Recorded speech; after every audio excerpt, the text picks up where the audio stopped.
miraa yeni ochuirwa thoko miraa niko thuranirwa mantu a thoko lakini kintu kira kiatuma miraa obwo yuma ki thine ye kwithaira ni witana ekaingwa etana ekaingwa ni umekira standard woro witokethira chumbi ni kwiye kuma nthingi ne karika Kenya nonto inae ina standard fulani wora tukwiyao tukayokia kintu kwethira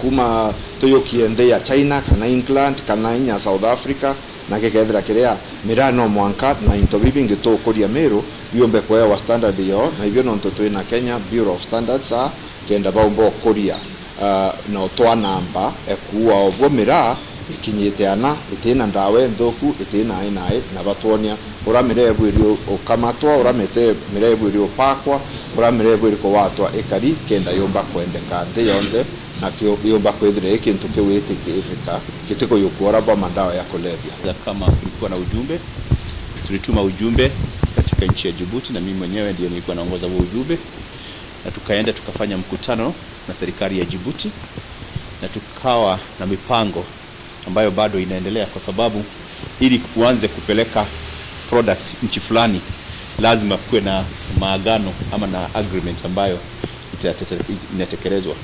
Na mwezi ujao, mwezi wa 8, tutakuwa na ujumbe kutoka Djibouti ambao utakuja kutembea hapa kufuatia hii safari ambayo tulikuwa nayo. Kwa hivyo hiyo ni kazi inaendelea na tunatumaini kuwa hivi karibuni hiyo soko itakuwa imefunguka. Pili, mnajua tuko soko ile nyingine yetu kubwa ni nchi ya Somalia.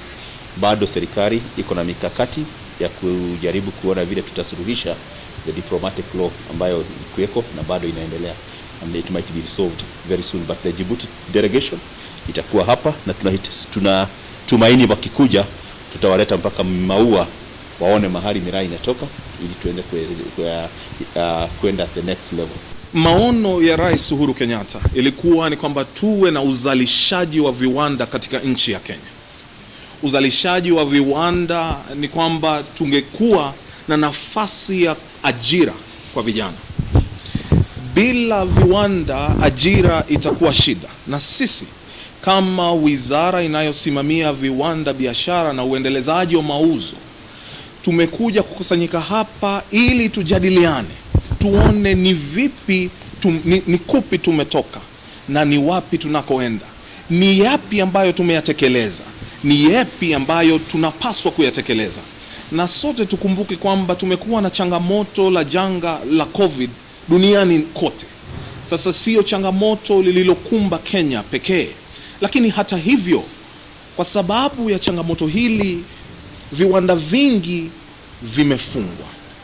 Sisi tuko na jukumu kama wizara kuhakikisha kwamba viwanda hivi vilivyokumbwa na misukosuko vimeinuka tena.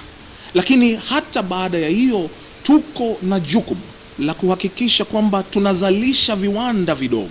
Na tunaposema viwanda vidogo hatumaanishi tu wale ambao wanafanya labda sufuria, na hao pia tunawaenzi na tunawaheshimu na tunapenda kazi wanalolifanya.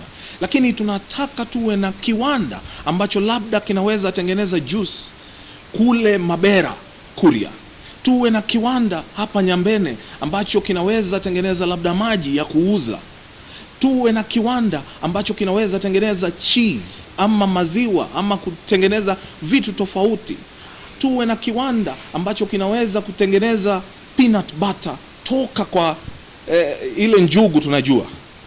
Kwa hivyo sisi kama wizara tumekusanyika hapa na wakurugenzi mbalimbali wanaosimamia kampuni mbalimbali zilizoko chini ya wizara hii ili tushughulikie hii. Tumeulizwa maswali kuhusu ni njia ipi tutakavyo wakinga biashara wadogo ili wasiwe na changamoto hizi zingine.